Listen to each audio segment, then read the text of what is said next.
Jason, this is an exceptional series for you. I am astounded by the work that you've done in it. What has it been like for you receiving all these incredible accolades and compliments to this Oh, project? yeah, you don't know many actors. I scroll through everything anyone writes and I skim past anything anyone says that's nice. And I will remember the odd comments, whether it's one in a thousand, one in a million, or five out of six, where they say anything negative. I don't take compliments at all. And any praise I feel is due to I was smart in choosing clever people to work with. It's a great script. He's a really complicated man. Archie Leach was a very messed up person. Brilliant hair and makeup, brilliant costume. And if I just don't fuck it up, I'll get all their praise, and I'm happy to take it. I mean, you really transformed into this person. All you could see was the beautiful blue eyes behind No, what you could see this was his big brown individual. eyes, his fabulous Oh, dimpled chin, his beautiful thick hair, these extraordinarily tailored suits. But more importantly, I hope my job, my bit of it, is to show you a picture of the man who was the shiniest, happiest, most perfect, most desirable man in the world, and realize that in today's parlance, he had OCD, ADHD, terrible PTSD, had probably been in AA. He's every single acronym under the sun, and that his public face was the polar opposite of his private personality. That's the bit I had to bring to the table. was there something that you learned about him that from Diane that maybe surprised you? Certainly there was maybe a number of things that you were surprised to learn about him, or Everything. maybe something she shared with you personally that wasn't in the books about Well, let him. me ask you, Jamie, have you read her book, Dear Carrie? I haven't read her book, but I've seen Well, I your can strongly series recommend through it. and through. I mean, it took incredible courage for her to write it. It took many years before she could get around to writing it because the whole world thinks they know something about Cary Grant from the characters that he very carefully curated. And essentially, the one character that he played, this unflappable epitome of masculinity, this kind of these adjectives you hear all the time, suave, debonair. You never hear them applied to anybody else. And she experienced the very opposite. He turned the full beam of his charm on her when he wanted to woo her, and he took a very long time to do it before she wouldn't sleep with him, for instance, and everybody else was all the time. And she took a very long time.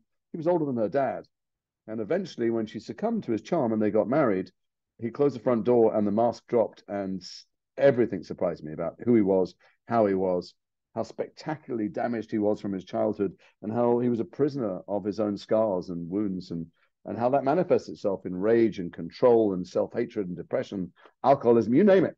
He was, the textbook uh, kind of man full of complications and the long-term consequences of what happens when you abandon and abuse children. Most people who haven't read either her book or the biographies would have no idea that this man Sure. who that half the world worshipped for 30 years was actually just showing them a mask.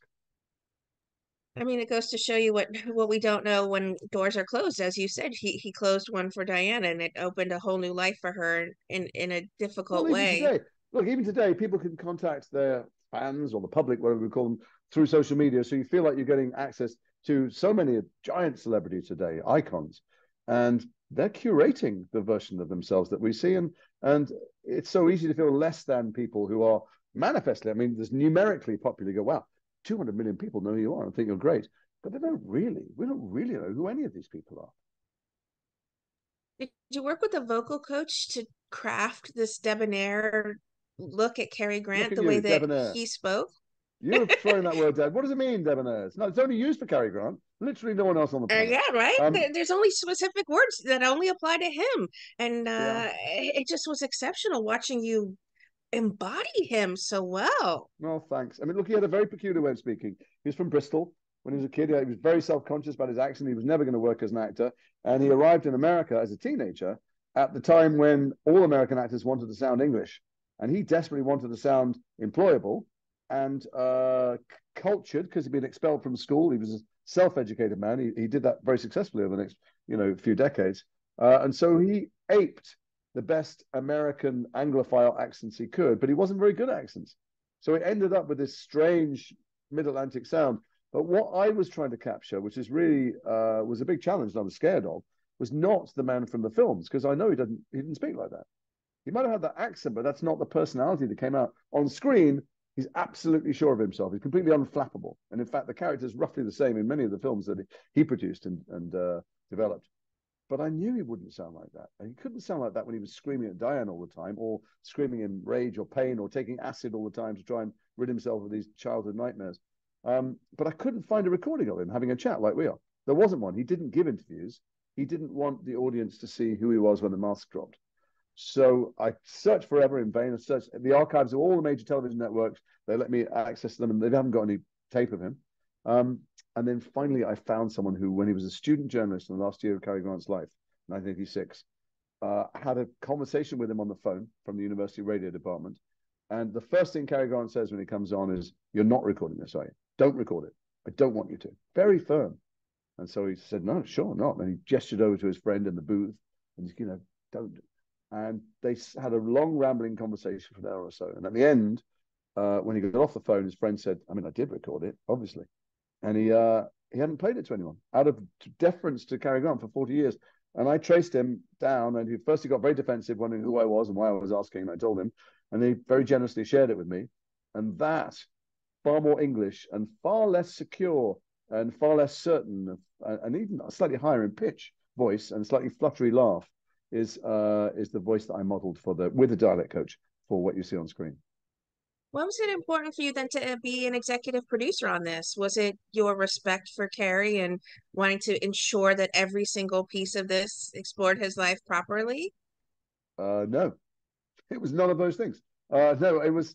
I went to see Jeff at first. Jeff Pope, the wonderful writer, who Americans will know him from his Oscar nominations for Philomena, and he did Stan and Ollie and many things. But he's got decades history in Britain of bringing real life stories to the screen, not of celebrities, but of politics or crime or whatever, big issues in the zeitgeist. And I went to see him, and we talked all day, because I said, "Look, I think this, and I'm not sure about doing this, and I don't know that actors think that." And I wanted to deal with the discussion around his sexuality, which Jeff at the time was avoiding. And Jeff said, "You know what? Why don't you be an EP on it? And then that way you have an official place at the table when we have the discussion." And so that's where the EP credit came around, just so that I was, technically, officially invited into the discussion.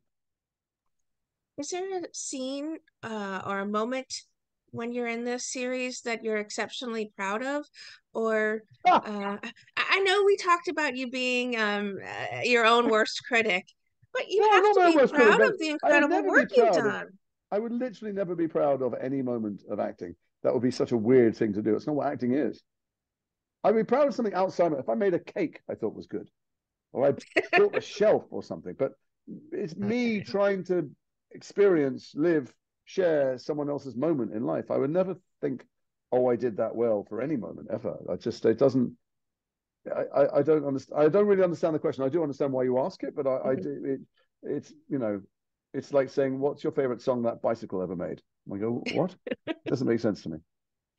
Well, as I mentioned, the series is just incredible. Oh, What do you thanks. hope lingers with people who watch it? Is it a true look at Cary Grant? Is it, you know, Well, it's on a there's a historical lens. We didn't have a hidden camera, but I think it's a look behind the scenes. It's a reminder, first of all, that never to feel less than anybody else because of what you think goes on, because of what it looks like they have in life.